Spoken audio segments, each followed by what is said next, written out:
बिस्मिल्लाहिर्रहमानिर्रहीम। अस्सलाम वालेकुम वरहमतुल्लाहि वबरकातुह। साल की उम्र कवाए अक्ली के मुकम्मल बलोग की उम्र है। क्या आपने कभी गौर किया है कि मुबसरीन की राय के मुताबिक हर नबी को 40 साल के बाद ही नबूवत से क्यों सरफराज किया गया? सन 40 के बारे में कहा जाता है कि ये वो उम्र है जिसे कुरान ने एक ख़ास दुआ से नवाजा है।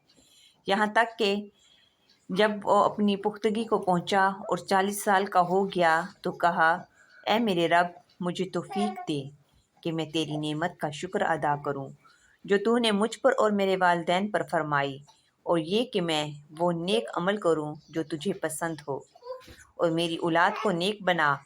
मैं तेरी तरफ रुजू करता हूँ और मैं फरमाबरदारों में से हूँ। सूरतुल अहकाफ।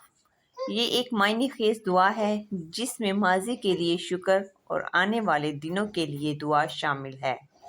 सन 40 में इंसान खुद को एक पहाड़ की चोटी पर महसूस करता है। वो पहली ढलान पर नज़र डाले तो उसे अपने बचपन और जवानी की झलकियां नज़र आती हैं और उनकी खुशबू अब भी उसके दिल में महसूस होती है। और जब वो दूसरी तरफ देखता है तो उसे अपनी ज़िंदगी के बाकी मराहिल करीब महसूस होते हैं। ये वो उम्र है जब इंसान तमाम उम्र के लोगों को समझने की सलाहियत रखता है। वो जवानों की तरह सोच सकता है, बूढ़ों के जज्बात को समझ सकता है और बच्चों की तरह खुशियाँ महसूस कर सकता है। 40 की दहाई में इंसान अपने बालों में सफ़ेद लकीरें देखने लगता है और आंखों की रोशनी भी कम होने लगती है, जिसकी वजह से ऐनक ज़रूरी बन जाती है। 40 की उम्र में पहली बार बाजार या अवामी जगहों पर लोग आपको चाचा या खाला कहकर बुलाने लगते हैं, जो अक्सर हैरत का बाइस बनता है। जबकि 60 साल अफराद आपको जवान कहते हैं तो आप मज़ीद हैरान हो जाते हैं।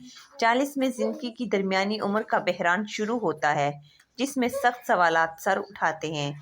आपने अपने काम में क्या हासिल किया, अपनी फैमिली के लिए क्या किया, अपनी ज़िंदगी में क्या हासिल किया, अपने रब के साथ ताल्लुक़ में क्या हासिल किया? अगर अब भी आपने अपने रब की तरफ रजू ना किया तो कब करेंगे? ये सवालात दिल को झंझोड़ते हैं क्योंकि वक्त की रफ्तार बहुत तेज़ है और बचपन में हम जिसे 40 की उम्र वाले अफराद की दुनियावी ख्वाहिशात पूरी समझते थे, आज हमें महसूस होता है कि अभी तक बहुत कुछ बाकी है। 40 की दहाई में हमें अपने इर्द गिर्द मौजूद बेहतरीन चीज़ों की हकीकी कदर समझ में आने लगती है। हम अपने वालिदैन को देखते हैं, अगर वो ज़िंदा हों तो हमें उनकी कदर का एहसास होता है और ये कि हमें उनकी खिदमत करनी चाहिए। अपने बच्चों को देखते हैं जब हमारे हम उम्र जैसे लगने लगते हैं और हम उनके साथ वक्त गुजारना चाहते हैं। हम अपने भाइयों और दोस्तों की कदर करते हैं और उनकी मौजूदगी में खुशी महसूस करते हैं।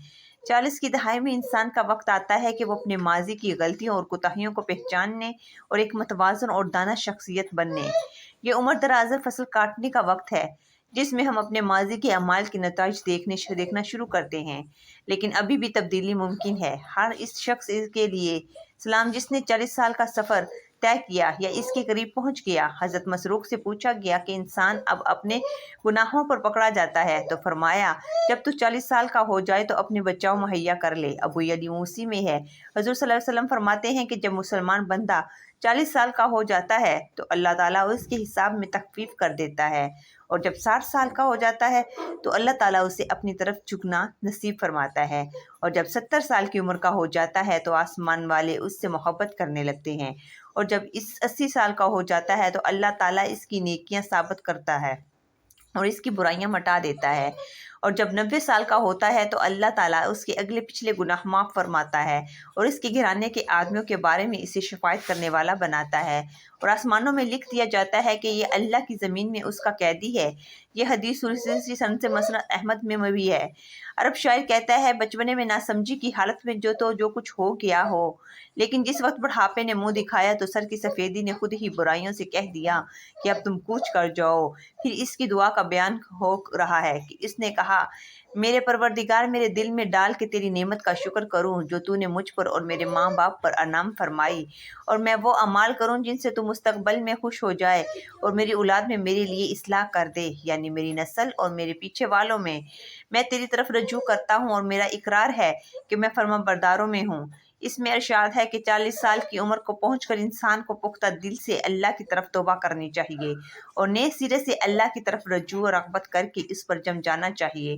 ابو داؤد میں ہے کہ صحابہ کو حضور صلی اللہ علیہ وآلہ وسلم اتحیاتوں میں پڑھنے کے لیے اسی دعا کی تعلیم کیا کرتے تھے، جس کا ترجمہ ایسے ہے، یعنی اے اللہ ہمارے دلوں میں الفت ڈال اور ہمارے آپس میں اصلاح کر دے اور ہمیں سلامتی کی راہیں دکھا اور ہمیں اندھیروں سے بچا کر نور کی طرف نجات دے اور ہمیں ہر برائی سے بچا لے، خواہ وہ ظاہر ہو خواہ چھپی ہوئی ہو، اور ہمیں ہمارے کانوں میں اور آنکھوں میں اور دلوں میں اور بیوی بچوں میں برکت دے اور ہم پر رجوع فرما، یقیناً تو رجوع فرمانے والا مہربان ہے۔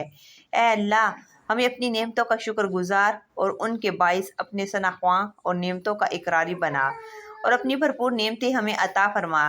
پھر فرماتا ہے، یہ جن کا بیان گزارا جو اللہ کی طرف توبہ کرنے والے، اس کی جانب جھکنے والے اور جو نیکیاں چھوٹ جائیں انہیں کثرت سے استغفار سے پا لینے والے ہی وہ ہیں جن کی اکثر لرزشیں ہم معاف فرما دیتے ہیں اور ان کے تھوڑے نیک اعمال کے بدلے ہم انہیں جنتی بنا دیتے ہیں۔ ان کا یہی حکم ہے جیسے کہ وہ وعدہ کیا اور فرمایا، یہ وہ سچا وعدہ ہے جو ان سے وعدہ کیا جاتا ہے۔